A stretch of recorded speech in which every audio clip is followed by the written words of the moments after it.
जी। Child conservation foundation और सेवा भारती के साथ लगातार वेबिनार की श्रृंखला में आज हमारी 270वीं वेबिनार है। आप सभी का हार्दिक स्वागत है। हम इन दिनों अगर बातचीत करें, समाज के बीच में एक बहुत चर्चा का विषय है पर्यावरण, और यह इसलिए भी आवश्यक है कि आज जो हम काम करेंगे वो आने वाली पीढ़ी के लिए एक रास्ता दिखाएगा कि आने वाली पीढ़ी क्या उनको वास्तव में स्वच्छ जल, स्वस्थ हवा, एक स्वच्छ वातावरण हम दे पाएंगे कि नहीं दे पाएंगे। हमें हमारे पूर्वजों ने जो चीज उपलब्ध कराई है उसको अगली पीढ़ी तक सौंपने की जिम्मेदारी हम सभी की है, इस पीढ़ी की है। हालांकि पर्यावरण को लेकर के वर्तमान पीढ़ी ने जिस प्रकार का प्रयोग किया है या जिस प्रकार से दुरुपयोग किया है, मैं अगर कहूँ तो अतिशयोक्ति नहीं होगी।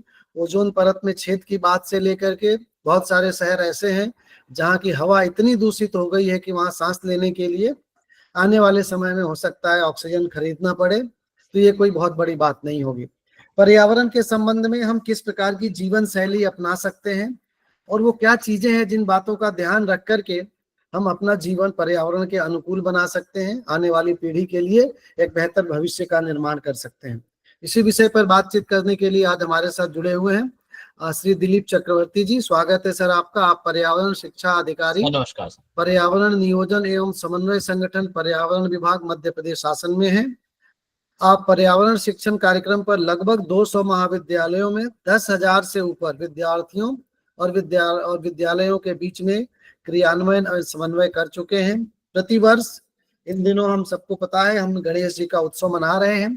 प्रतिवर्ष आप हर विद्यालय में जाकर के और संस्थाओं में जाकर के बच्चों को मिट्टी के गणेश जी बनाना या वे गणेश जी बनाना जो इजीली रिसाइक्लेबल है, ऐसी मूर्तियां बनाने में आप मदद करते हैं। आज का जो हमारा विषय है उस पर मैं आमंत्रित करता हूं सर को कि अपनी बातचीत रखें। पर्यावरण से किस प्रकार की जीवन शैली अपनाएं जो पर्यावरण के अनुकूल हो। Sir, over to you. धन्यवाद सर। आज के राष्ट्रीय वेबिनार में जुड़े सभी हमारे साथियों का, शिक्षकों का, प्राध्यापकों का और अधिकारियों का, खासतौर से जो चाइल्ड कंजर्वेशन फाउंडेशन है, जैसा कि चौबे सर बता रहे थे कि ये राष्ट्रीय स्तर का है और विभिन्न प्रदेशों से भी इसमें जुड़े हुए हैं, तो सभी का हार्दिक अभिनंदन और स्वागत है। और सर का मैं बड़ा धन्यवाद करता हूं कि अभी लास्ट वीक ही सर से 4-5 दिन पहले ही हमारी मुलाकात हुई है, जो सर ने अपना जहाँ पे वक्तव्य छोड़ा था कि green Ganesh, eco friendly Ganesha के कार्यक्रम को लेके, तो सर के आमंत्रण पर हमने बाल सुधार गृह भोपाल में भी लगभग 25 से 30 बच्चों के साथ में ये कार्य किया और उस दौरान सर से इंटरेक्शन हुआ और ये अच्छा अवसर आपके माध्यम से हमें प्राप्त हुआ है कि आज हम इस राष्ट्रीय वेबिनार का एक हिस्सा बन पा रहे हैं। और अपनी कोशिश रहेगी कि आज के इस वेबिनार के माध्यम से जो हमारा विषय है अडॉप्टिंग सस्टेनेबल प्रैक्टिसेस या पर्यावरण संरक्षण के लिए आवश्यक जीवन शैली, ये एक ऐसा विषय है जो हम सबको टच करता है, इससे हम प्रतिदिन रूबरू होते हैं। तो बहुत ही सरल और सहज विषय है और इस विषय प्रेजेंटेशन के माध्यम से मेरा पूरा ये प्रयास रहेगा कि कुछ चीजें ऐसी आज के प्रेजेंटेशन से हम निकल के ला पाए ताकि हम अपने खुद के दैनिक जीवन में उन बातों को अपना सकें। तो मैं दिलीप चक्रवर्ती, और जैसा कि सर ने परिचय दिया, हम मुख्य रूप से प्रदेश में एप्को जो है एक नोडल संस्था के रूप में काम करती है और ये जो कार्यक्रम है ये पर्यावरण, वन एवं जलवायु परिवर्तन मंत्रालय भारत सरकार का है। तक एक अनौपचारिक कार्यक्रम है। स्लाइड को हम नेक्स्ट करेंगे सर जी। विद्यार्थियों या युवाओं के बीच में एक शासन के माध्यम से अगर इस कार्यक्रम को पहुंचाना है तो एक अनौपचारिक पर्यावरण शिक्षण गतिविधियों को मजबूत करने के लिए ये पूरा कार्यक्रम है। और क्योंकि ये सभी प्रदेशों से भी जुड़े हैं तो ये इस प्रकार का जो ये कार्यक्रम है, पर्यावरण शिक्षण कार्यक्रम है, ये सभी प्रदेशों में हो रहा है। हर प्रदेश की अपनी एक अलग क्रियान्वयन संस्था होती है। उस संस्था के माध्यम से इको क्लबों के द्वारा बच्चों में और कॉलेज में, युवाओं में ये कार्यक्रम का क्रियान्वयन किया जाता है। तो अगर आपके राज्य में भी, आपके संज्ञान में अगर वो इम्प्लीमेंटेशन एजेंसी के बारे में आपको जानकारी है तो उनके साथ में जुड़ के अपने राज्य में भी वहाँ के विद्यार्थियों के लिए या युवाओं के लिए इस तरीके के कार्यक्रम का आयोजन किया जा सकता है। है। जहां तक मध्य प्रदेश की बात है तो मध्य प्रदेश में एप्को के माध्यम से हम प्रदेश के समस्त जो शासकीय और कुछ अशासकीय विद्यालय भी इसमें जुड़े हुए हैं। तो इको क्लब एक इकाई होती है, उस इकाई के तहत लगभग 30 से 50 बच्चों का एक समूह होता है जो विभिन्न प्रकार की पर्यावरणीय गतिविधियों में उनकी सहभागिता होती है। साल भर उस तरीके का क्रियाकलाप में वो रहते हैं और इन कामों से उनका ज्ञान अर्जन भी होता है और साथ में वो एक बदलाव के लिए कार्य का एक सरोकार भी बनते हैं। इसमें प्रदेश ने थोड़ा सा आगे आके स्कूल्स और कॉलेजेस में तो हम काम कर ही रहे थे, चाइल्ड केयर इंस्टीट्यूशंस, बाल देखरेख संस्थाओं के साथ में भी मध्य प्रदेश में हमने इसमें काम किया है। महिला एवं बाल विकास विभाग के साथ में मिलकर पिछले वर्ष से हमने ये चालू किया। तो हर जिले में भी जो ऐसे बच्चे हैं, क्योंकि पर्यावरण एक ऐसा विषय है जो सबके लिए आवश्यक है, 5 साल से लेके 50 साल तक भी अगर कहें या और आगे भी जो भी हैं, सबके लिए जब तक कि हमारा जीवन इस धरती पर है, हमारे लिए पर्यावरण बहुत ही महत्वपूर्ण है और उसके घटकों का संरक्षण करना हमारी एक महती जिम्मेदारी भी है। नेक्स्ट स्लाइड हम करेंगे। थोड़ा सा हम इसके उद्देश्य समझ लेते हैं कि पर्यावरण जो शिक्षण कार्यक्रम है, इसमें पर्यावरण से संबंधित मुद्दों पर बच्चों को या युवाओं को संवेदनशील बनाने का हम प्रयास करते हैं।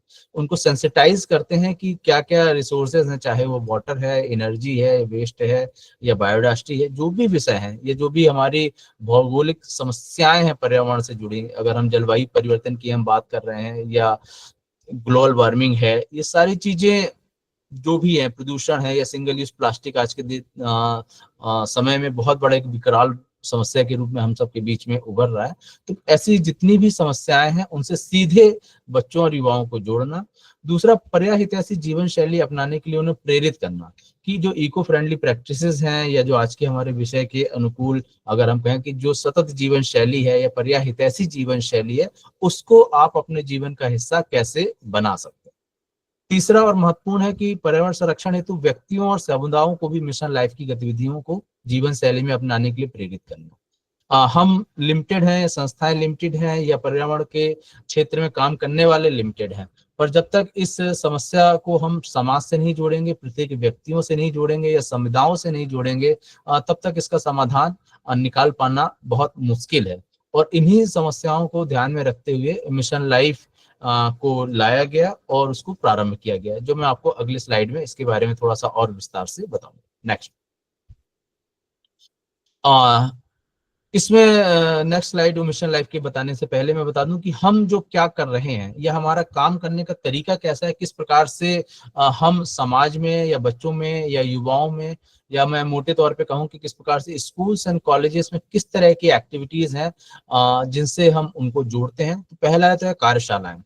ऐसी किसी भी प्रकार की कार्यशालाएं जो पर्याहितैषी जीवन शैली को अपनाने के लिए प्रेरित करती हैं या सस्टेनेबल लाइफ स्टाइल प्रैक्टिसेस के ऊपर हम कार्यशालाओं का आयोजन करते हैं, उनके ऊपर प्रशिक्षण देते हैं, उन्मुखीकरण कार्यक्रम वगैरह होते हैं।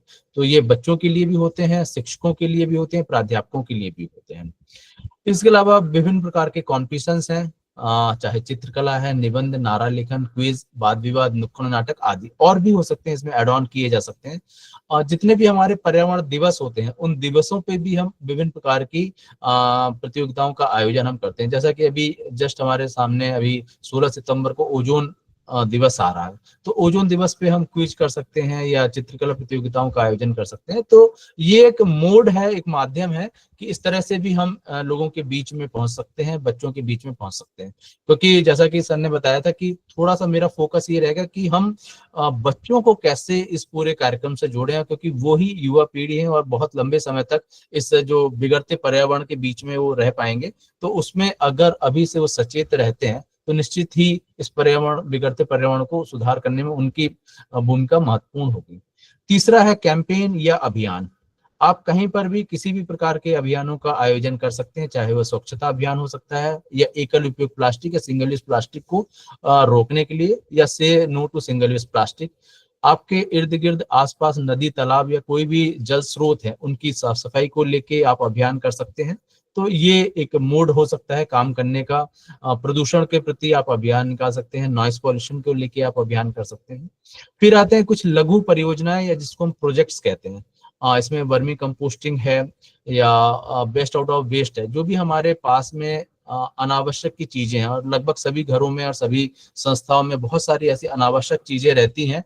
तो उन अनावश्यक चीजों का भी हम उपयोग करके कुछ आवश्यक वस्तुओं को बना सकते हैं। तो इसके ऊपर भी हमारी कार्यशालाएं होती है कि बेस्ट आउट ऑफ वेस्ट के ऊपर हमारी कार्यशालाएं आधारित रहती हैं। इसके अलावा जैव विविधता संरक्षण या उसकी पंजी हम बना सकते हैं कि हमारे पास में कितने बायो रिसोर्सेज हैं, या हमारे संस्थान में बायोडायवर्सिटी कितनी है, चाहे वो पक्षियों की बायोडायवर्सिटी हो सकती है, स्तनधारी प्राणियों की हो सकती है, सरीसृप की हो सकती है, बटरफ्लाइज की हो सकती है, कीड़े मकोड़ों की हो सकती है।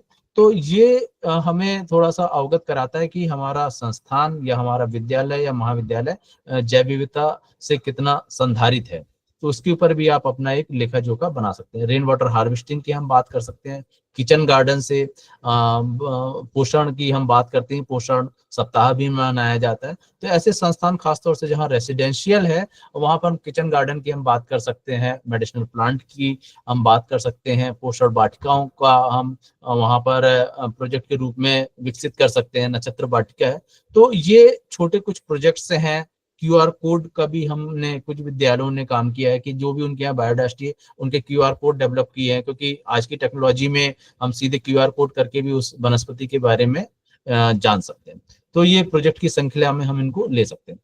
एग्जीबिशन या प्रदर्शन हम कहते हैं कि जो भी हमारे पर्यावरण के प्रति अच्छे कार्य हैं या जो भी हमारे प्रदर्शित करने वाले कार्य हैं, ताकि हम एक बड़े मास को, जनमानस को भी हम पर्यावरण के कार्यों के प्रति उनको बता सकें, दिखा सकें, या आपके प्रयास समाज में पहुंच सकें। इसके लिए प्रदर्शन एक अच्छा माध्यम है। उसमें पर्यावरण के मॉडल्स का प्रदर्शन हो सकता है, सीड बैंक, जैव विविधता घटक, पर्यावरण मेला का आयोजन आप कर सकते हैं, या इको क्लब कॉर्नर, या आप अपने संस्थान में भी एक कॉर्नर डेवलप कर सकते हैं जहां पर्यावरण से संबंधित चीजों को प्रदर्शित किया जा सकता है, या पोस्टर्स हैं या न्यूज क्लिपिंग्स हैं, इन सारी चीजों को, ताकि आम जन को भी समय समय पर इन सब चीजों के या इन विषयों के बारे में अवगत कराया जा सके। सबसे जो अच्छा पसंद करने वाला जो विषय है विद्यालयों या महाविद्यालयों के द्वारा, वो है नेचर कैंप। और स्वाभाविक है, प्रकृति की जो पढ़ाई है वो प्रकृति के बीच में ही जाके हम कर सकते हैं। अगर हमें प्रकृति को समझना है तो प्रकृति के बीच में हम जा सकते हैं, और उसका माध्यम हो सकता है नेचर कैंप्स। तो हम इसमें 1 दिन का या 2 दिन या 3 दिन के इस तरह से नेचर कैंप्स का भी आयोजन करते हैं, जहां बच्चों को प्रकृति के विभिन्न घटकों के माध्यम से उनको जागरूक किया जाता है। पर विभिन्न प्रकार के पर्यावरण खेलों का आयोजन किया जाता है, काफी सारे रिसोर्स पर्सन होते हैं, बर्ड वॉचिंग वगैरह है, और भी कई ऐसे आयाम हैं जो नेचर कैंप के माध्यम से हम उन्हें जोड़ते हैं। समर कैंप्स हैं, क्योंकि इसमें काफी सारे इस छुट्टियों का समय रहता है, 1.5-2 महीने का ये जो समय रहता है, तो उस दौरान भी हम संस्थान के साथ में मिलकर, किसी भी टेक्निकल संस्थान के साथ में मिलकर कुछ हैंड्स ऑन एक्टिविटी कर सकते हैं, क्ले मॉडल्स वगैरह कर सकते हैं, पक्षियों के घोंसले का निर्माण है, या कपड़े के थैले बनाने का। तो ऐसे बहुत सारे काम हैं जो आप समर में भी छोटे छोटे कैंप्स, वनडे या इस तरीके की कार्यशालाओं का भी आयोजन कर सकते हैं। तो ये पूरा पर्यावरण शिक्षा किस प्रकार से हम विद्यार्थियों में, बच्चों में, युवाओं में, या संस्थान में, या आपका जो चाइल्ड केयर फाउंडेशन है, इनके यहाँ भी जो भी बच्चे हैं, इनमें इन विभिन्न प्रकार की विधाओं के माध्यम से हम चाइल्ड कंजर्वेशन फाउंडेशन में भी कुछ गतिविधियों का आयोजन किया जा सकता है। Next slide. ये जो मैं बात कर रहा था कि मिशन लाइफ, ये जो बिगड़ते पर्यावरण की जो समस्या है, इसका जो समाधान निकल सकता है, इसके ऊपर काफी चिंतन और मंथन करने के बाद में यह बात निकल के आई कि हमें व्यक्तिगत जीवन शैली में परिवर्तन लाने की आवश्यकता है। तो इसके लिए माननीय प्रधानमंत्री जी के द्वारा 1 नवंबर 2021 को एक अंतरराष्ट्रीय स्तर पर यह आह्वान किया गया कि हमें व्यक्तिगत अपनी जीवन शैली में परिवर्तन लाना होगा, तभी हम एक रास्ता दुनिया को भी हम दे सकते हैं कि बिगड़ते पर्यावरण में, या जो पर्यावरण की जो आदतें हैं उसमें हमें खुद को परिवर्तन करना पड़ेगा, तब हम इसको सुधार सकते हैं। तो ये मिशन लाइफ पूरा एक काम कर रहा है, और इसका जो लोगो है, इसका लाइफ स्टाइल फॉर एनवायरनमेंट, पर्यावरण के अनुकूल जीवन शैली, या पर्यावरण के लिए जीवन शैली। पर्यावरण हमारे लिए सब कुछ करता है, पर हम क्या पर्यावरण के लिए कुछ कर सकते हैं, या पर्यावरण संरक्षण के लिए हम कुछ कर सकते हैं? इसलिए हमारी जीवन शैली में परिवर्तन अगर होगा तो लाइफ स्टाइल फॉर एनवायरनमेंट ये लोगों का निजात किया है। और ये जो लड़की आप देख रहे हैं ग्रीन, इसमें ये है प्रकृति। ये इसका पूरा लोगो है, मास्कॉट है, जो प्रकृति हमें बताती है कि हमें पर्यावरण अनुकूल आदतें कौन कौन सी ऐसी आदतें हैं, हमें क्या ऐसे काम है जो पर्यावरण के लिए हमें करने चाहिए। और इसके हाथ में एक चक्री है जिसमें कि आप देख रहे हैं कि 7 वो है। तो ये पर्यावरण मिशन लाइफ के अंतर्गत 7 विभिन्न प्रकार की थीम है, जिसके बारे में मैं आगे की स्लाइड्स में आपसे चर्चा करूंगा। नेक्स्ट। ये जो मिशन लाइफ है, इसका जो ध्येय है या जो मुख्य वाक्य है कि पर्यावरण अनुकूल जीवन शैली के लिए व्यक्तिगत और सामूहिक कार्यवाही की ओर प्रोत्साहन। तो हमें खुद भी करना है और साथ में दूसरों को भी हमें प्रोत्साहित करना है कि आपकी जो जीवन शैली है वो पर्यावरण अनुकूल जीवन शैली हो।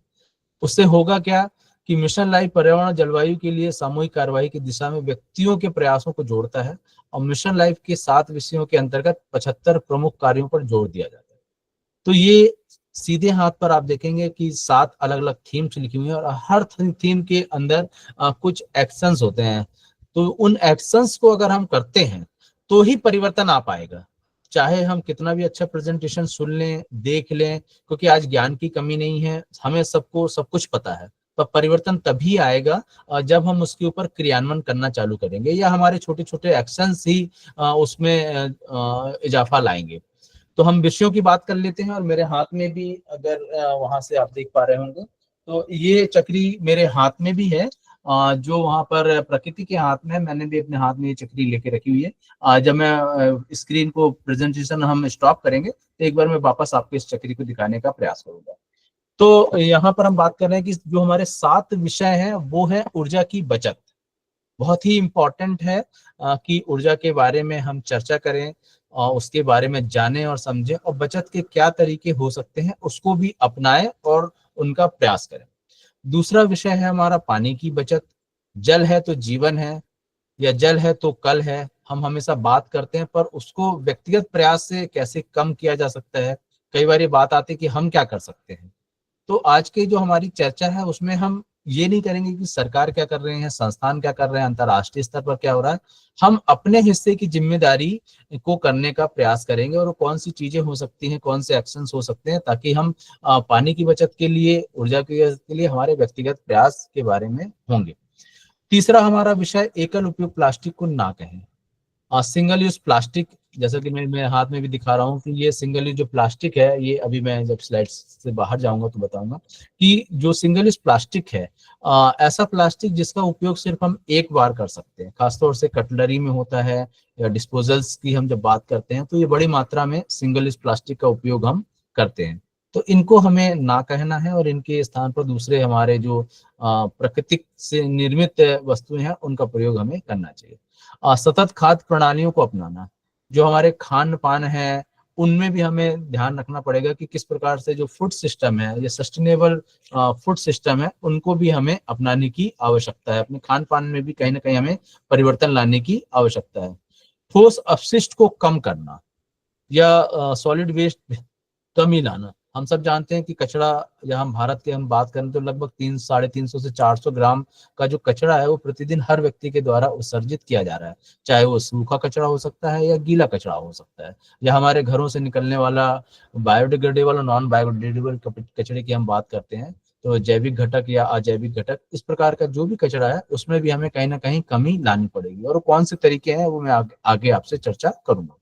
ई वेस्ट को कम करना, ये भी एक उभरता कचरे का ही प्रकार है। तो जिस प्रकार से टेक्नोलॉजी बढ़ती जा रही है, हर व्यक्ति के पास में 2-2 मोबाइल्स हैं, सारी चीजें, सारे गैजेट्स हैं, सारी चीजें जो पहले नॉर्मली या फिजिकल मोड में भी हो सकती थी उनको भी हमने इलेक्ट्रॉनिक्स मोड में ला दिया है। तो कहीं ना कहीं ई वेस्ट में भी इजाफा होगा ही, और इस कचरे को हम एक साधारण कचरे के साथ में नहीं फेंक सकते हैं, क्योंकि ये हानिकारक रहता है। विभिन्न प्रकार के केमिकल्स इसमें इन्वॉल्व होते हैं, मेटल्स हैं या नॉन मेटल्स हैं, तो इनको हम ऐसे ही नॉर्मली ट्रीट नहीं कर सकते हैं। इसके लिए भी हमें थोड़ा सा जागरूक और पता होना चाहिए कि इस प्रकार के कचरे का हम किस प्रकार से इनको प्रॉपरली रिसाइकलर को हम दे सकते हैं।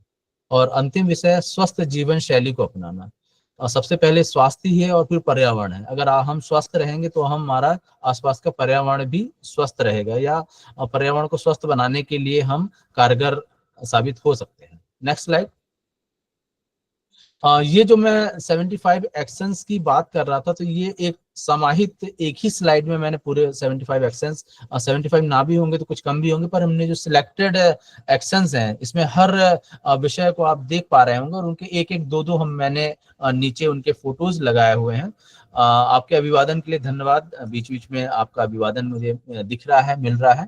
तो मुझे प्रसन्नता है कि आप पूरी बात को बहुत ध्यानपूर्वक से सुन रहे हैं, और हम इसको अपनाएंगे भी अपने जीवन में। तो ये पूरे 75 एक्शंस हैं सारे विषयों में। अब कहाँ क्या कैसे हम कर सकते हैं, इसमें बारी बारी से एक एक विषय के बारे में भी हम थोड़ी सी चर्चा करेंगे। Next slide. ये पानी की बचत के बारे में जो लिखा है, मैं उस पर ज्यादा नहीं जाऊंगा। मेरा प्रयास ये रहेगा कि ये स्लाइड्स और प्रेजेंटेशन तो आपको वैसे भी प्राप्त हो जाएगा, आप सुकून से इसको बाद में भी पढ़ सकते हैं। अभी जो हमारे पास में सीमित समय है, उसमें हमारा प्रयास ये रहेगा कि हम किन बातों को अपनाएं, उस पर ज्यादा मेरा ध्यान रहेगा। तो ये पानी की चुनौती है, जैसा कि मैंने आपको बताया कि बहुत बड़ी चुनौती है पानी की, और खास तौर से बहुत सारे जो अंडरग्राउंड वाटर है वो बहुत तेजी से डिप्लीट हो रहा है, बहुत तेजी से पानी उसमें कमी आ रही है, या जो हमारे सरफेस के भी सोर्सेज हैं वो भी प्रदूषित होते जा रहे हैं, जिसका पानी हमें सही तरीके से प्राप्त नहीं होगा, या दूषित पानी हमें प्राप्त होगा। खासतौर से एग्रीकल्चर है या इंडस्ट्रीज में सबसे ज्यादा पानी की उपयोगिता होती है। नेक्स्ट स्लाइड पर हम जाएंगे थोड़ा। ये थोड़ा सा इसमें मैंने क्रिएटिव्स लगाया, मतलब वो जो एक्शन पॉइंट्स की बात, जो मैंने 75 एक्शन की बात कर रहा था मैं, तो यहाँ हर उसमें मैंने कोशिश करी है कि पानी की मैं बात कर रहा हूँ यहाँ पर। तो लाइफ क्रिएटिव वाटर, तो इसमें पानी को बचाने के लिए हमारे क्या छोटे प्रयास हो सकते हैं, तो यहाँ तो मैंने आपको चित्रों के माध्यम से दिखाया है, आप चित्रों को देख के समझ भी पा रहे होंगे, पर इसका जो सार है वो मेरे हाथ में है। ये एक प्ले कार्ड है मेरे हाथ में, अब वो मैं पढ़कर इसी स्लाइड, जब तक आप स्लाइड को देख रहे होंगे और साथ में सुन भी पा रहे होंगे, तो मैं अपनी बात यहाँ पर पानी को बचाने के लिए एज एन इंडिविजुअल, या मैं कहूँ कि आज जो हम सब जुड़े हैं एज अ वॉलेंटियर, हम क्या कर सकते हैं। तो मेरा आग्रह है कि हम इन बातों को भी इस स्लाइड के साथ साथ में सुनते चलें और आगे बढ़ते चलेंगे। तो जल की बचत के लिए मैं वर्षा जल का संचय अपनाऊंगा। मतलब मैं एज अ वॉलेंटियर हूँ, और मैं ये शपथ करता हूँ, या पूरा प्रयास मेरा ये रहता है कि मैं अपने घर में कोशिश करूंगा कि वर्षा जल का या रेन वाटर हार्वेस्टिंग के सिस्टम को अपना सकूं। दूसरा, मैं धुली हुई सब्जियों को के पानी का पुनः उपयोग पौधे के लिए करूंगा। अक्सर किचन में हम देखते हैं कि चाहे हम खान पान की कोई भी चीज, दाल बनाएं या चावल बनाएं या सब्जी बनाएं, सबसे पहले हमें उन्हें धोना पड़ता है, और आवश्यक भी है। तो जो हम टैप के नीचे डायरेक्ट धोते हैं वो सीधे पानी फ्लैश आउट हो जाता है। तो आप कोशिश ये करें कि उसके नीचे एक टब रख दें, या एक पतीला रख दें, या कोई भी चीज साधन आप रख सकते हैं, ताकि जो सब्जियां या इनका जो पानी है उसको हम कलेक्ट करके हमारे बालकनी के या दूसरे जहाँ पे भी हमारे पेड़ पौधे हैं उनमें उन पानी का हम प्रयोग कर सकें। तीसरी बात इसके अंतर्गत आती है कि मैं घर के टपकते नलों, फ्लश या पाइप इत्यादि को शीघ्र शुद्ध करवाऊंगा। मतलब ये है कि जो भी हमारे घर से पानी टपक रहा है, एक एक बूंद करके जो पानी हमारा टपकता है, कई बार हमें लगता है कि इससे क्या फर्क पड़ता है, पर काफी सारा पानी हमारा ओवर द डे या नाइट खर्च हो जाता है। मैं एक छोटी सी एक्टिविटी भी प्रेजेंटेशन के बाद में प्रयास करूंगा कि आपको और सेंसिटाइज कर पाऊं कि कैसे एक एक बूंद पानी से एक बड़ा लॉस पानी का भी और साथ में ऊर्जा का भी होता है। अगला पॉइंट है वाटर के संदर्भ में कि मैं एसी या आरओ से निकलने वाले पानी का अन्न उपयोग करूंगा। तो आप ध्यान दें कि जहां पे भी संस्थानों में या हमारे घरों में भी है, जो आउटलेट है, चाहे वो आरओ का हो या एसी का हो, उसको इस तरीके से आप उसका चैनलाइज करें कि वो पानी बर्बाद नहीं होना चाहिए। उसका कहीं ना कहीं किसी न किसी अन्य रूप में जो आपको उपयुक्त लगे, उसका उपयोग आप जरूर करें, उस पानी का पुनः उपयोग आप कर सकते हैं। और अंतिम बात है कि मैं पीने के लिए आवश्यकता अनुसार पानी का गिलास लूंगा। बात बहुत छोटी है, पर है बहुत गंभीर, कि आपको पानी पीने की जितनी ही आवश्यकता हो आप उतना ही पानी लें। पानी कहीं भगा नहीं जा रहा है, कहीं जा नहीं रहा है, आप दोबारा भी ले सकते हैं। क्योंकि पानी हम पीना, हमको आधा गिलास रहता है, तो आधा गिलास में एक गिलास पानी आता है, 2 घूंट हम पीते हैं, तो 80% तो वो बर्बाद हुआ, और वापस उस गिलास की धुलाई में 3-4 गिलास हमारा पानी बर्बाद हो जाता है। तो यही है कि आप बेस्ट वे है कि हम बॉटल से पानी पिए, आपकी सबकी अपनी अपनी बॉटल्स भी हम रख सकते हैं। तो उसमें क्या होगा कि जितना पानी हमें पीना है वो हमें पता भी चलता है कि कितना पानी हम दिन भर में पिया, 2-3 बार 4 बार आप बॉटल भरें तो पता चलेगा कि 4 से 5 लीटर पानी हम पी भी रहे हैं या नहीं पी रहे हैं, और पानी का अपव्यय नहीं होगा। तो बात छोटी है, पर इन अगर छोटे छोटे पॉइंट्स को अगर हम व्यक्तिगत जीवन शैली में अपनाते हैं तो एक छोटा सा बदलाव एज एन इंडिविजुअल हम बन सकते हैं। यहाँ पर क्योंकि ये एक्टिविटी हम जनरली ऑफलाइन में कराते हैं, पर इस जो नीचे की बात है वो मैं जरूर पढ़ूंगा कि लाइफ वॉलंटियर के रूप में पानी की बचत के लिए मैंने अपनी आदतों में परिवर्तन किया है। क्या आप भी करेंगे? ये आपसे आह्वान है कि जो भी पानी को लेके बातें बताई गई हैं वो आप भी करें। अगली स्लाइड पर हम जाते हैं। ऊर्जा की बचत। दैनिक जीवन में हम सब जानते हैं कि अगर थोड़ी देर के लिए भी ऊर्जा ना हो तो हम कितना परेशान हो जाते हैं, या हमारा मोबाइल डिस्चार्ज होने वाला हो, या और भी सिस्टम्स बिगड़ जाएं। मतलब कुल मिला के हम कहें कि हमारे जो पूरा जीवन चक्र है ये ऊर्जा पर पूरी तरीके से निर्भर है। और आज भी अधिकतर जो ऊर्जा हमें प्राप्त हो रही है वो कहीं ना कहीं कोयला जल रहा है, तभी हमें ऊर्जा प्राप्त हो रही है।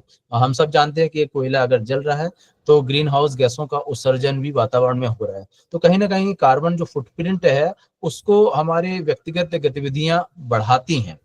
तो हमारा प्रयास ये होना चाहिए कि ज्यादा से ज्यादा कोशिश ये रहे कि जहां आवश्यक हो वहीं पर हम ऊर्जा के स्रोतों का या गैजेट्स का या इक्विपमेंट्स का उपयोग करें, अदरवाइज हम उनको बंद कर सकते हैं। आगे मैं चलता हूं और फिर इसके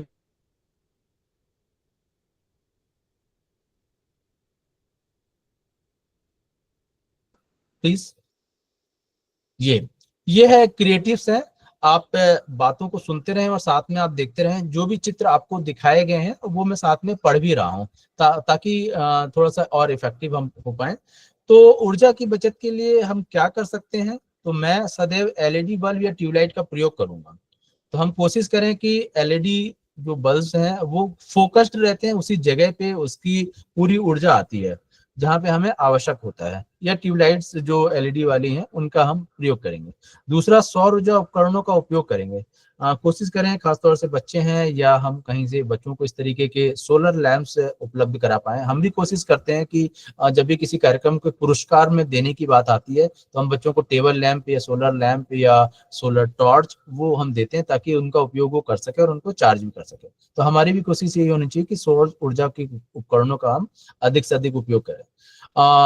ऊर्जा दक्ष 5 स्टार रेटिंग उपकरणों का उपयोग करें। जब भी चॉइसेस मेक्स अ डिफरेंस, हमें खरीदना तो है ही, चाहे वो टीवी हो या वॉशिंग मशीन हो या अन्य उपकरण है या एसी है, पर अगर हम जितना अच्छा रेटिंग के उपकरणों को खरीदेंगे तो उससे वातावरण में जो ग्रीन हाउस गैसों का उत्सर्जन है वो कुछ हद तक कम होगा और एनर्जी को भी सेव करने में एक अच्छा प्रावधान हो सकता है। वो उपकरणों को सदैव एनर्जी सेविंग मोड पर रखेंगे। हम उनको ऑन न करके एनर्जी सेविंग मोड में रखें। और मेरा तो यहाँ पर आग्रह यह है कि हम उनको मेन स्विच से ऑफ करें। क्योंकि जब भी हम किसी भी उपकरण को सोफे में बैठकर टीवी को हम जब रिमोट से ऑफ करते हैं तब भी उसमें कहीं ना कहीं ऊर्जा का हास्य होता रहता है।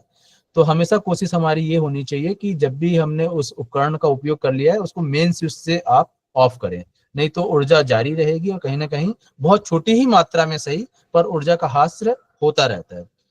अगला पॉइंट है कि लाल बत्ती और रेलवे क्रॉसिंग पर वाहन के इंजन को बंद कर दें। जैसा कि आप देख भी रहे होंगे स्लाइड पर भी कि 30 सेकंड से अगर ज्यादा आपको वेटिंग है, या 1 मिनट है या 90 सेकंड है या 120 है, भोपाल में तो हालांकि 120 मुझे नहीं दिखी कहीं पर 90 सेकंड तक भी अगर हम जाते हैं तो उस 90 सेकंड पे या 60 सेकंड पे या 30 सेकंड के ऊपर है तो आप कर सकते हैं। और जब लास्ट में 5 सेकंड बचता है, 10 सेकंड बचता है, तब वापस से आप रिस्टार्ट चीजों को कर सकते हैं। तो प्रयास करें कि ये छोटे जहां पर भी आपको लग रहा है कि इंजन बंद करना है, क्योंकि हर व्यक्ति अपने कार्यालय से घर पहुंचने में 4 से 5 जगह उसको लाल बत्ती पड़ी जाती है, 3 या 2, पर ऐसा नहीं है कि एक भी बत्ती ना पड़े। अगली स्लाइड।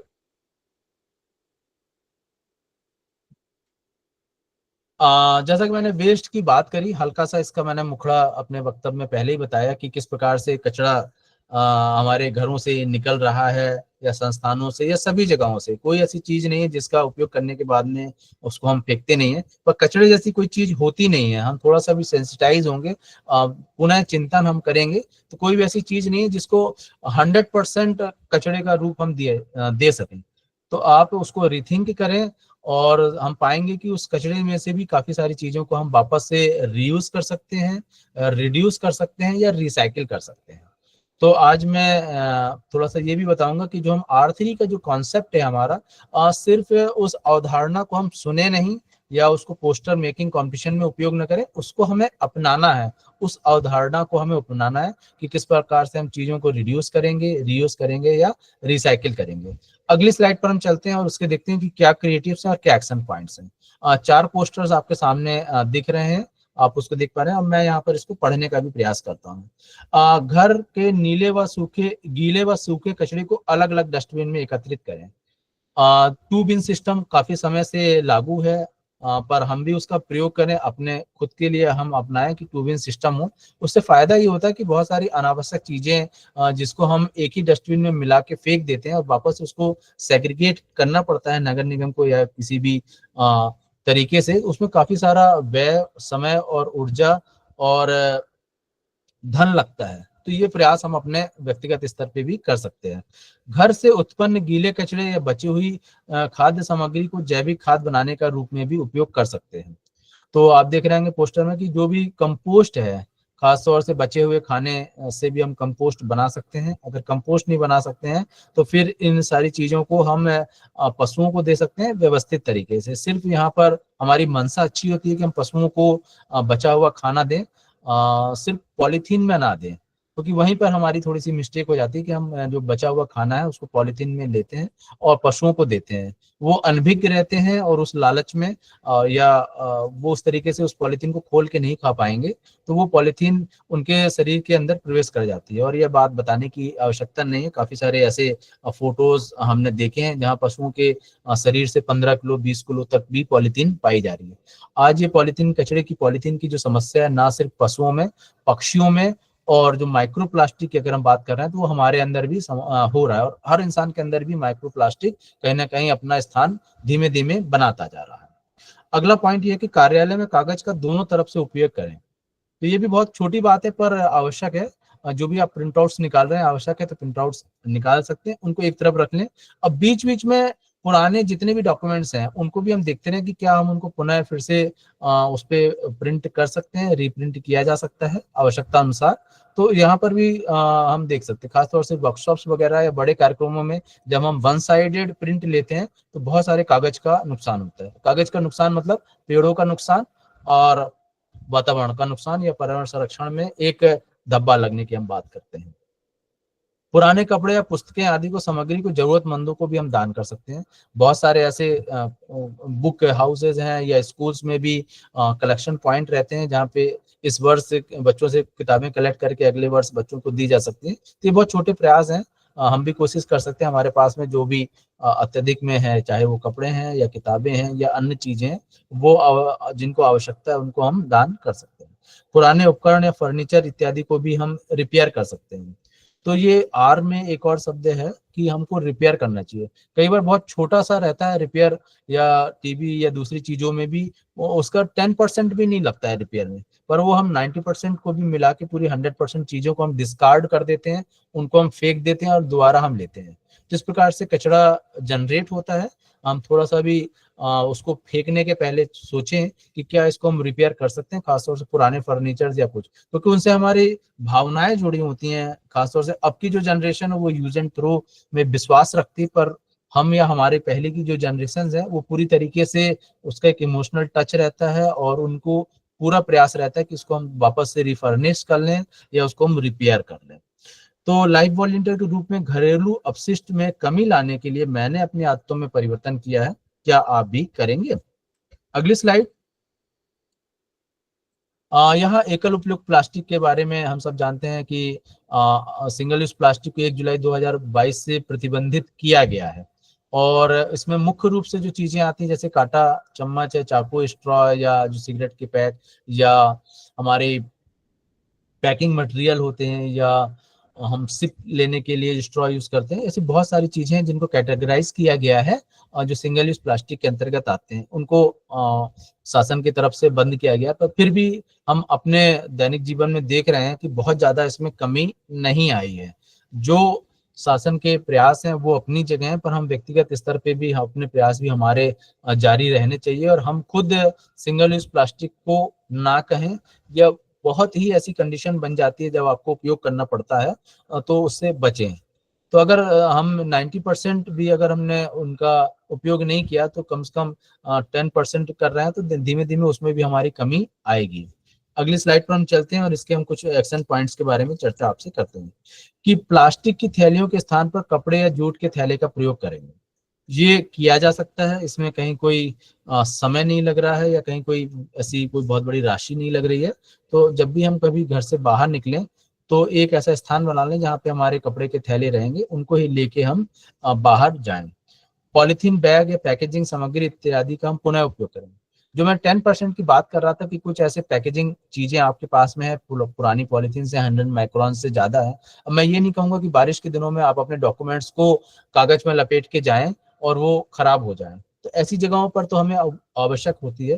तो जो भी आपके पास पुराने सिंगल यूज प्लास्टिक्स हैं या पॉलीथीन्स हैं या 100 माइक्रोन से ज्यादा की पॉलीथीन्स हैं या फोल्डर्स हैं, उनका आप उपयोग कर सकते हैं, और जो सिंगल यूज प्लास्टिक है उसको ना कहें।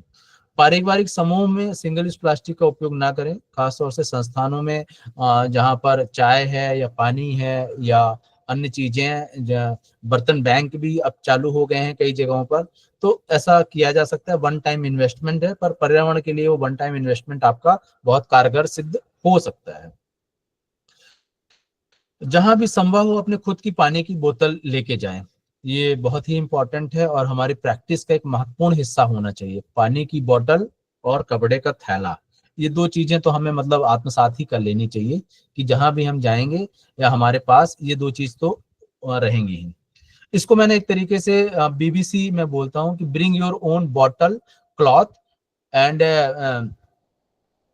क्लॉथ बैग, और आपका कपड़ा कॉटन, रुमाल, क्योंकि रुमाल भी अब हम धीमे धीमे हमारी आदतें खत्म होती जा रही हैं। हम टिश्यू पेपर का भी उपयोग बहुत ज्यादा करते हैं, तो टिश्यू पेपर का उपयोग को अवॉइड करें, अपना खुद का रुमाल रखें। पहले तो लोग इतना बड़ा गमछा रखते थे, बहुत सारी चीजें उसी से हो जाती थी, तो अगर हम वो तो नहीं रख सकते हैं आज के बदलते परिवेश में, पर रुमाल का हम ज्यादा से ज्यादा उपयोग कर सकते हैं। तो लाइफ वॉलंटियर के रूप में एकल उपयोग प्लास्टिक को कम करने के लिए मैंने अपने आदतों में परिवर्तन किया है, आप भी करें। आगे बढ़ते हैं हम ई वेस्ट की तरफ, अगली स्लाइड पर। ई वेस्ट, जैसा कि मैंने पहले ही बताया कि आज बहुत तेजी से ई वेस्ट इकट्ठा हो रहा है, विभिन्न स्रोतों से इकट्ठा हो रहा है।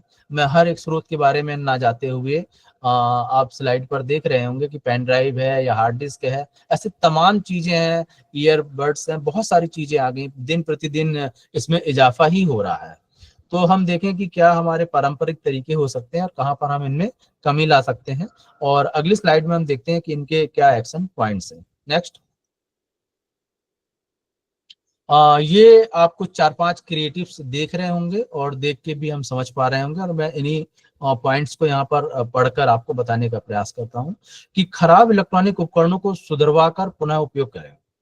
जैसे मैंने पहले बताया कि बहुत कम लागत लगती है, थोड़ा सा चार्जर अगर डिस्टर्ब हो गया है तो उसको बनाया जा सकता है, या घर पे ही टेपिंग की जा सकती है, वो कोई प्लग है या कोई भी चीज है, बशर्ते आप उसको एक प्रोफेशनल व्यक्ति से ही कराएं।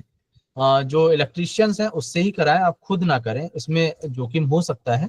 तो कोशिश ये करें कि अगर उनको बनवाया जा सकता है प्रोफेशनली तो आप उनको बनवाएं, उसमें खुद इन्वॉल्व ना हो।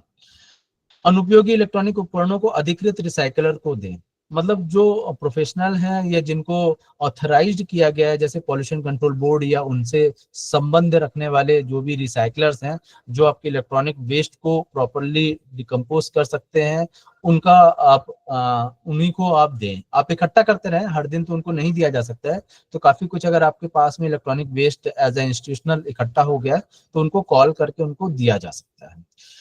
ई वेस्ट को घरेलू कचरे के साथ में ना फेंकें, ये पहले भी आग्रह किया गया है कि इसमें अगर मोबाइल है तो उसमें काफी सारे ऐसे केमिकल्स हैं जो हानिकारक हमारे लिए तो नहीं हो सकते, पर आगे जो नगर निगम के सफाई कर्मी हैं उनके लिए हानिकारक हो सकते हैं।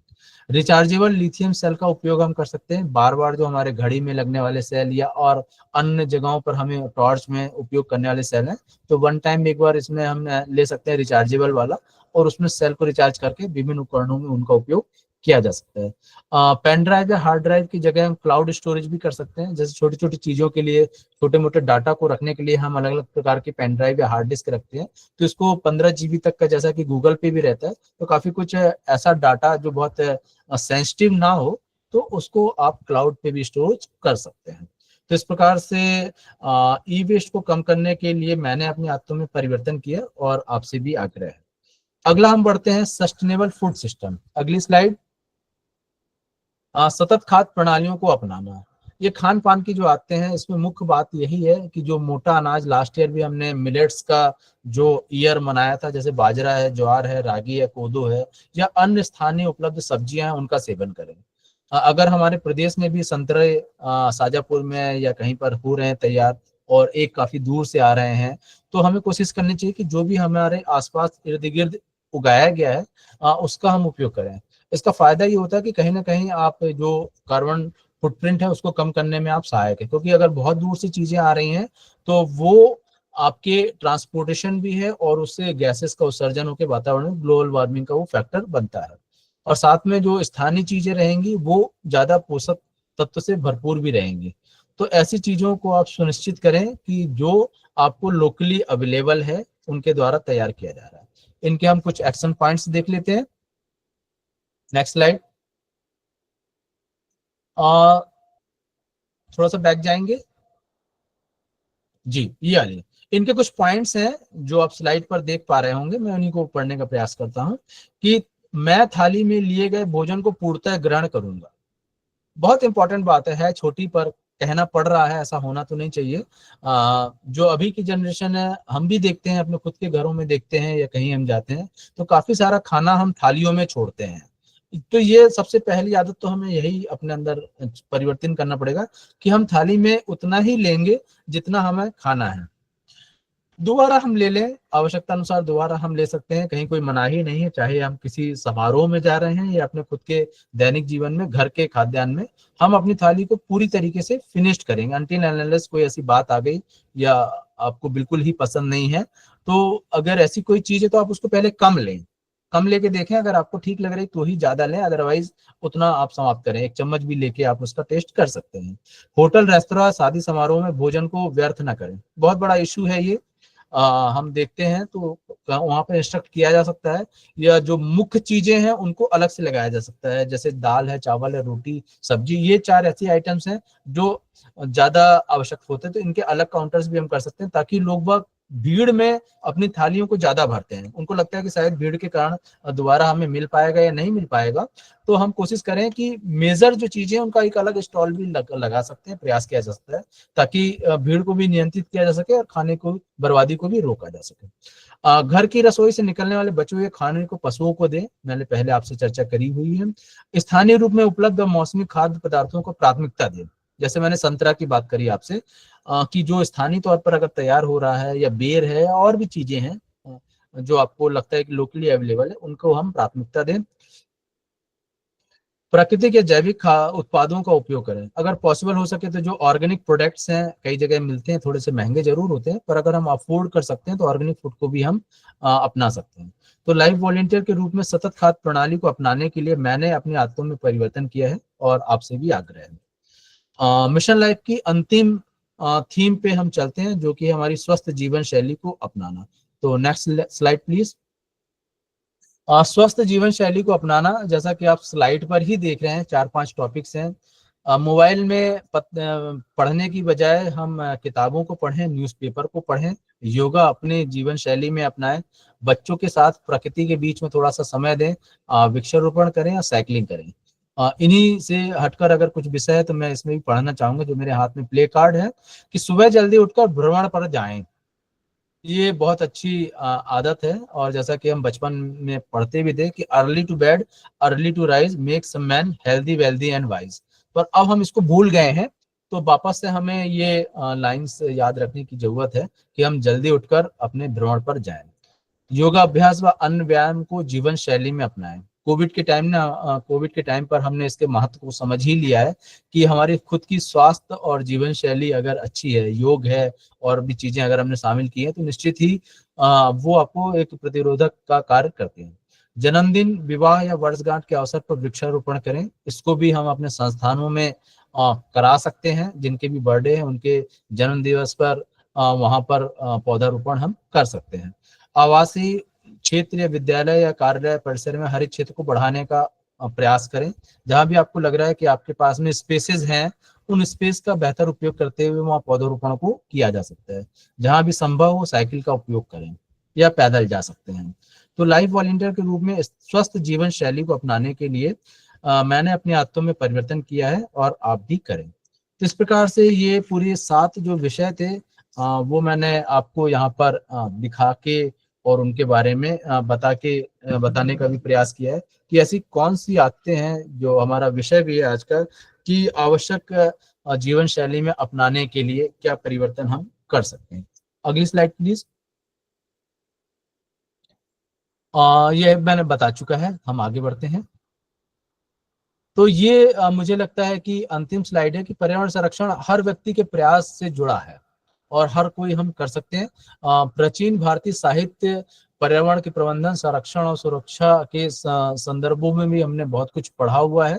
उन सारा जो भी हमारा ज्ञान है, जो तक भी आज हमने प्राप्त किया है, अपने पूर्वजों से प्राप्त किया है या हमने अपने साहित्य में प्राप्त किया है, उन सब का अब समय आ गया है कि उसको हम पुनः उसको उजागर करें और उसको अपनी जीवन शैली का एक महत्वपूर्ण हिस्सा हम बनाएं।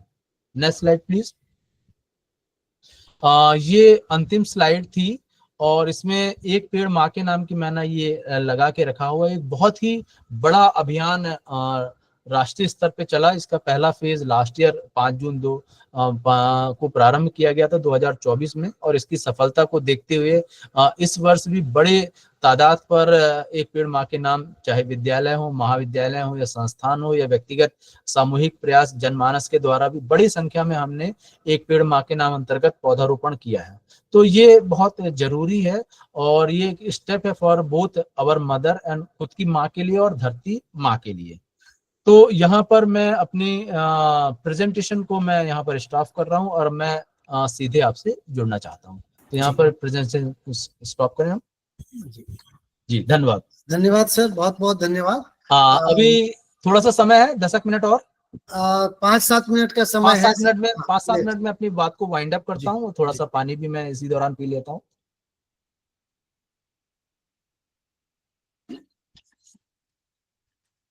तो 2-3 क्रियाकलाप हैं जो मैं 5-7 मिनट में अपनी पूरी बात को समेटूंगा। और उसके पहले एक बात मैं ये कहूंगा कि ज्यादातर चीजें, जो एक कहावत भी है कि मैंने सुना मैं भूल गया। जो भी चीजें मैंने बोली हैं वो बहुत याद रहेंगी नहीं, मैंने देखा मुझे याद रहा।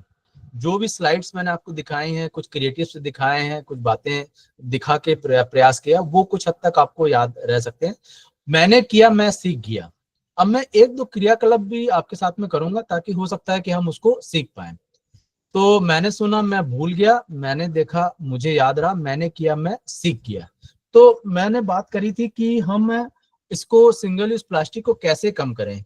तो ये मेरे हाथ में ये है एक रिड्यूस, रीयूज और रिसाइकिल का। आप उस पर देख पा रहे होंगे या हो सकता है कि उसको आपको रिवर्स इमेज दिख रही होगी, पर रिड्यूस, रीयूज और रिसाइकिल।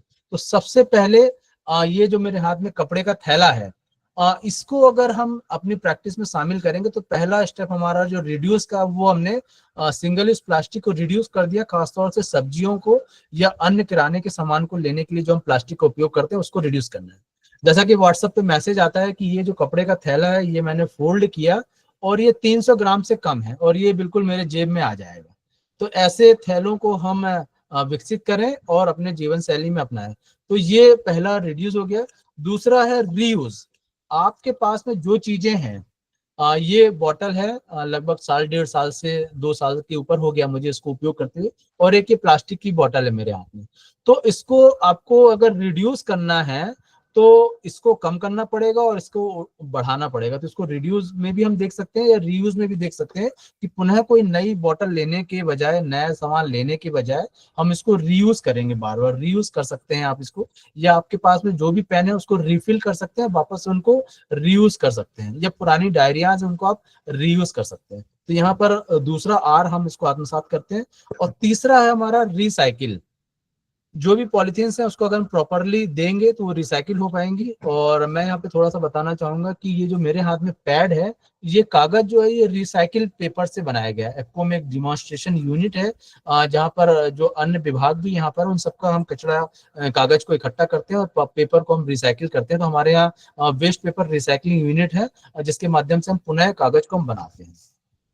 एक और चीज मैंने आपको बताई थी पानी के संदर्भ में कि इस तरीके से जो पानी की बूंद बहती है, जब मैं आपको बता रहा था कि ये पानी की बूंद ऐसे एक एक करके गिरती रहती है, आप अगर देख पा रहे होंगे स्क्रीन पर, तो ये हमें लग रहा था कि ये पानी की जो एक एक बूंद बह रही है इससे क्या फर्क पड़ता है। तो मैं आपको यहाँ पे थोड़ा सा इसका आकलन कराना चाहूंगा कि जिस स्पीड से आप मुझे देख रहे हैं, मेरे हाथ में ये पानी की बूंद हमारे नल से टपक रही है, अगर इसका हम कैलकुलेशन अगर हम करने जाते हैं तो आप बिल्कुल हैरान हो जाएंगे कि लगभग 20 मिनट में 1 लीटर पानी हमारा बर्बाद हो जाता है।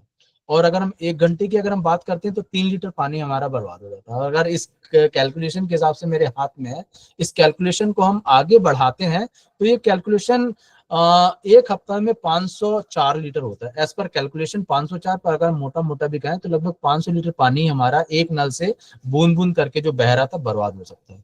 और एक महीने की अगर हम गणना करते हैं तो लगभग 2160, और एक साल में 26,280 लीटर। तो ये तो कैलकुलेटेड है, ऐसा बताया गया है, एक सांकेतिक है। पर बहुत बड़ी लगभग एक साल में अगर हमने नल नहीं सुधरवाए, क्योंकि हमारी जो गलतियां होती हैं वो छोटी मोटी नहीं होती, हमारी लापरवाहियां बड़ी होती हैं।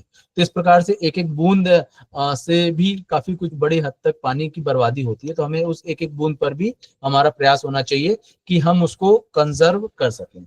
तो इस प्रकार से ये आज का प्रेजेंटेशन था। मैं एक छोटी सी कहानी से अपनी बात को समाप्त करूंगा कि इनसे फर्क क्या पड़ेगा। जब आप ये सारी चीजें करने जाएंगे तो काफी सारे लोग आपको ऐसे मिलेंगे जो ये कहेंगे एक बूंद पानी की बचाने की बात कर रहे हैं, ये आप कपड़े का थैला ले जाने की बात कर रहे हैं, आप कह रहे हैं कि पानी की बोतल रखो, इससे फर्क क्या पड़ता है। तो एक व्यक्ति तालाब के किनारे घूमता रहता है और वो कुछ क्रियाकलाप करता रहता है, और दूर से ही एक व्यक्ति उसको ऑब्जर्व करता है कि ये कर क्या रहा है, कुछ चीजों को उठा रहा है, फेंक रहा है, उठा रहा है, फेंक रहा है।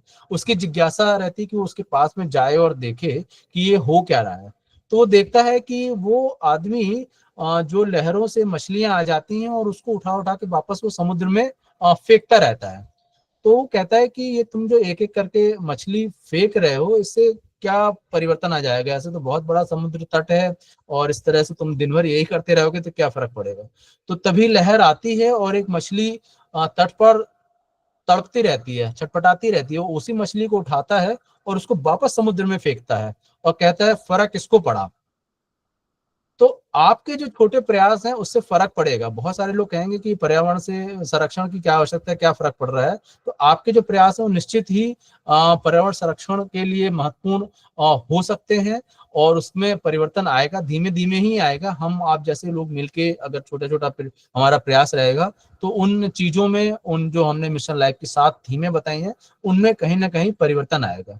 तो इसी बात के साथ में मैं अपनी वाणी को विराम देता हूं, और आज के वक्तव्य सुनने के लिए आप सबका हृदय से बहुत धन्यवाद, और खासतौर से चौबे सर का और अध्यक्ष सर का भी बहुत धन्यवाद कि आज एक बहुत महत्वपूर्ण विषय पे आपने एक राष्ट्रीय वेबिनार का आयोजन किया। और इस आयोजन को करने के लिए टेक्निकल टीम से जो साथी जुड़े हुए हैं, मैं उनका भी धन्यवाद करता हूं, क्योंकि आपके ही सहयोग और मार्गदर्शन से ये प्रेजेंटेशन हम सभी श्रोताओं के बीच में पहुंच पाया। पुनः आप सबका बहुत बहुत धन्यवाद। Thank you sir. धन्यवाद दिलीप सर। बहुत छोटी छोटी बातें, चाहे ट्रिपल आर की बात करें, घर से प्लास्टिक का थैला इस्तेमाल न करने की बात करें, इस बारे में आपने जानकारी दी। हाँ, जो हमारे साथी जुड़े हुए हैं अपने जीवन में और उन बच्चों को जरूर उस पर शिक्षित करना चाहेंगे। तो हमारे साथ आज फॉर्चुनेटली हमारे अध्यक्ष जी भी जुड़े हुए हैं, डॉक्टर राघवेंद्र शर्मा। मैं भाई साहब से निवेदन करूंगा कि आप इस कार्यशाला को लेकर के और जो भी आपके बात विचार हो थोड़ा हमारा मार्गदर्शन करें। आदरणीय डॉक्टर राघवेंद्र शर्मा अध्यक्ष जी। भाई साहब, अध्यक्ष जी वैसे रास्ते में हैं, ट्रेवल कर रहे हैं, तो हो सकता है संभवतः नेटवर्क में ना हो। भाई साहब, मेरी आवाज आ रही है?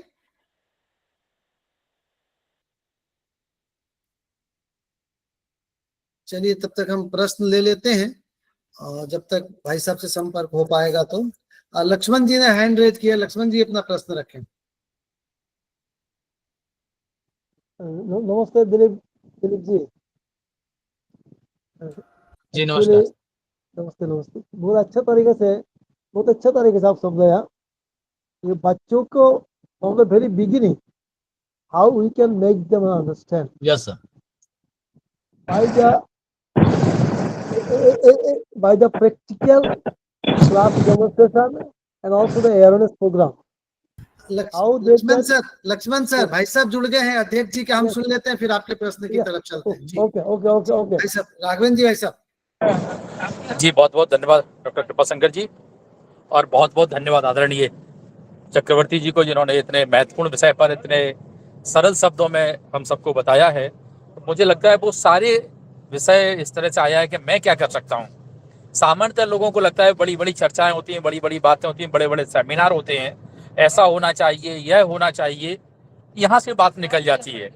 लेकिन आज आपकी चर्चा में वो सारे विषय आए जो मैं कर सकता हूँ। मुझे लगता है कि हम ऐसा, आपकी चर्चा के बाद ऐसा कोई विषय नहीं है जिसको हम ना कर सकें, केवल हम ध्यान नहीं देते हैं इसलिए वो इग्नोर हो जाता है। अगर हम छोटी छोटी बातों को ध्यान देने लगें, जैसे कहा गया है दुनिया में जो बड़े काम होते हैं वो हमेशा छोटी छोटी बातों से ही होते हैं। हम किसी भी बड़ी घटना दुर्घटना को उठा के देखिए, छोटी असावधानी की वजह से बड़ी घटनाएं होती हैं, कभी भी बड़ी असावधानी की वजह से बड़ी घटनाएं नहीं होती हैं। मैं देखता हूँ कि उस दिन पढ़ रहा था कि जब जो प्लेन क्रैश हुआ है, इसका एक छोटा सा कोई नोजल जिसने पेट्रोल का देना बंद कर दिया, उसकी वजह से इतनी बड़ी प्लेन की दुर्घटना हुई है। एक बहुत छोटा सा वायर होगा, छोटा सा नट होगा जिसने अपना सही जगह पर नहीं खुला, उससे पेट्रोल नहीं निकला और इतनी बड़ी घटना हो गई। कभी भी बड़ी वजह से कोई बड़ी घटना नहीं होती है। ऐसा ही प्रकृति के लिए है, इसलिए हमारे कहा गया है कि प्रकृति का हमेशा दोहन करना चाहिए, शोषण नहीं। हम धीमे धीमे प्रकृति के शोषण की तरफ जाने लगे, जबकि दोहन तो प्रकृति स्वयं देती है हमें। उतना, इतनी आवश्यकता है समाज की, हमें उतना मिलता ही है। पेड़ सूखेगा, उसकी टहनी निकलेंगी, जमीन में गिरेंगी, प्रकृति में मनुष्य के लिए आवश्यक है जितना अपने आप मिलेगा। तो प्रकृति से अगर हम तादाद में हो जाए, उसको अपनी जैसा समझने लगे, तो मुझे लगता है ये सारी चीजों पे हम सोच सकते हैं। मुझे इसमें 2-3 बातें मुझे इसी ध्यान में आ रही थी, मैंने कहीं पढ़ा था, इसलिए मैं आपके सामने रखने का तो प्रयास करता हूँ। ऐसा बोलते हैं कि आज से 200-300 साल पहले पृथ्वी का टेम्परेचर 12.5 डिग्री था। ओवरऑल जो पृथ्वी का टेम्परेचर है उसके बारे में बताते हैं। जब भाप के इंजन नहीं थे, सारी चीजें नहीं थी, अब आज की तारीख में वो 13.5 डिग्री टेम्परेचर हो गया है। तो 1 डिग्री टेम्परेचर बढ़ा है, ये हमारे लिए प्रकृति में एक बड़ी चुनौती बन गई है। अगर हमने इन छोटी छोटी बातों पर ध्यान नहीं दिया और अगर 1 डिग्री और बढ़ता है, तो आप समझ लीजिए मानव जीवन, मनुष्य का अस्तित्व खतरे में पड़ जाता है। कहने के लिए वो केवल 1 डिग्री बढ़ेगा। जैसे आपने कहा कि मछली का जो उदाहरण दिया है, वास्तव में उस मछली से पूछो जो पानी में चली जाती है, बाहर तड़प रही थी, क्या होता है। सड़क पर कोई एक्सीडेंट होता है, एक्सीडेंट में घायल व्यक्ति को आप अस्पताल पहुंचा देते हो, अस्पताल पहुंच करके उसके प्राण बच जाते हैं, उससे पूछो बचाने का फायदा क्या होता है। उस परिवार से पूछो उसका क्या फायदा होता है। वैसे तो आप कहेंगे कि रोजाना सड़क पर एक्सीडेंट होते हैं, रोजाना लोगों की जान जाती है, एक को नहीं ले गए तो क्या हुआ, इतने तो वैसे ही प्राण त्याग देते हैं। लेकिन वास्तव में उस परिवार में, उस व्यक्ति में आप देखिए कि कितना बड़ा अंतर आता है। तो हमारे छोटे छोटे कामों से बहुत बड़ा अंतर आता है। तो मैं जो कह रहा था कि 12.5 से 13.5 डिग्री टेम्परेचर हुआ है, उसमें हम सबके लिए, देश और दुनिया के लिए एक बड़ी चुनौती भी है। हमें अपने जीवन की बदलना ही पड़ेगी, केवल हमारी जीवन शैली नहीं, हमें अपने वैज्ञानिक और वैज्ञानिकों के आविष्कार को भी इस तरफ देखना पड़ेगा। जो 12.5 डिग्री टेम्परेचर हुआ है पृथ्वी का, वो ऐसा बताते हैं कि पूरी दुनिया के अंदर हजारों की संख्या में वैल्केनो, या जिसको हम ज्वालामुखी बोलते हैं, वो फटे हुए हैं। एक ज्वालामुखी जब फटता है तो 10,000 15,000 डिग्री टेम्परेचर से ज्यादा जब होता है तो ज्वालामुखी फटता है। मुझे लगता है आने वाले समय में हमारी वैज्ञानिकों को, सारी दुनिया को दिशा में सोचना पड़ेगा कि हम इस ज्वालामुखी के फटने को एनर्जी में कैसे बदल सकते हैं, ना कि हम जमीन के अंदर से कोयला और फास्फोरस एनर्जी निकाल करके बिजली बनाने का काम करें। प्रकृति में जितना आवश्यक है उतना प्रकृति अपने आप देती है। तो मुझे लगता है कि जो वॉल्केनो हैं, वो अपने आप प्रकृति आपको एनर्जी के रूप में दे रही है। उस एनर्जी को आपको केवल ट्रांसफर, उसको समझने की आवश्यकता है। हम क्या करते हैं कि उस पर तो हम एक, हमारे लिए संकट बना हुआ है। दूसरा, हम पृथ्वी को अंदर से खोखला करके, कोयला निकाल करके, उसकी फास्फोरस एनर्जी को निकाल करके, और हम एक नया पर्यावरण संकट खड़ा करते जा रहे हैं। तो वास्तव में ये सारी दुनिया के लिए एक बड़ी चुनौती है, उस पर भी हमें सोचना पड़ेगा। और जिस तरह से आज आदरणीय चक्रवर्ती जी ने हमें अपने जीवन में हमारे द्वारा किए, एक अंग्रेजी में बड़ा अच्छा शब्द बोलते हैं, डू योर विट, अपने हिस्से की ईमानदारी का पालन करते हुए हम इस काम को करें। तो मुझे लगता है कि जो हम चाइल्ड कंजर्वेशन फाउंडेशन एक बहुत बड़ा अलख लेके चल रहा है, एक दुनिया के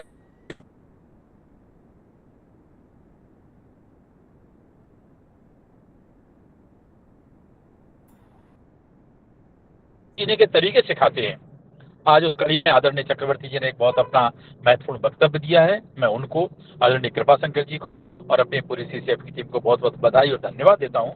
आप इसी तरह से नए नए सोपान बढ़ाएं और प्रकृति और समाज के संरक्षण में अपना योगदान देते रहें। ऐसा बोलते हैं, कल है तो जल है, जल है तो कल है, प्रकृति का संरक्षण है तो पर्यावरण का संरक्षण है तो प्रकृति है, प्रकृति का संरक्षण पर्यावरण है, मनुष्य तो पर्यावरण है, पर्यावरण है तो मनुष्य है। ये सब चीजें अब एक दूसरे से जुड़ी हुई हैं। मुझे एक छोटी सी घटना या एक दृष्टांत ध्यान में आता है। ऐसा बोलते हैं कि बहुत महात्मा गांधी जी कभी प्रयाग गए थे उस समय, बहुत समय में, तो कोई उनके हाथ धुला रहे थे। हाथ धुलाते हुए एक पूरा पानी का लोटा उनको हाथ धुलाने में उसने डाल दिया। तो उन्होंने बोला, अरे तुमने एक लोटा पानी का बर्बाद कर दिया, ये तो जरा से पानी से भी हाथ धोए जा सकते थे। तो उसने बोला कि बापू यहाँ तो गंगा है, क्या कमी है पानी की। तो बापू ने बोला कि इस गंगा के पास, गंगा के ऊपर केवल ये प्रयाग के लोगों का ही दायित्व नहीं है, इस प्रकृति में हजारों करोड़ों जो प्राण मनुष्य हैं, कीट पतंगे हैं, पशु पक्षी हैं, वनस्पति, इन सबके संरक्षण का दायित्व है। इसलिए एक एक बूंद महत्वपूर्ण है। तो वास्तव में इस बात को हमें समझना पड़ेगा और अपने जीवन में उतारना पड़ेगा। आज के वक्तव्य के लिए आप सभी को बहुत बहुत धन्यवाद और आभार ज्ञापन करता हूँ। धन्यवाद भाई साहब। डॉक्टर लक्ष्मण ने हैंड रेज किया है, अपना प्रश्न रखें। जो लोग आज नए दिख रहे हैं, अगर उन्हें चाहिए कि हम आपको ये लिंक भेजते रहें, तो मैंने संदेश में अपना मैसेज बॉक्स में अपना मेल व्हाट्सएप नंबर डाला है। आप अपना नाम लिख करके मैसेज कर देंगे तो हम आपको ग्रुप में ऐड कर लेंगे, तो हमारे वेबिनार की जानकारी आप सभी तक मिलती रहेगी। जी लक्ष्मण सर। नमस्ते दिलीप जी से। Actually, for the students, how we shall give the awareness to the students to stop the tap water, government supplied provided tap water, what we see by the side of the road, how, that is one thing. Second thing, in the bathroom, when they are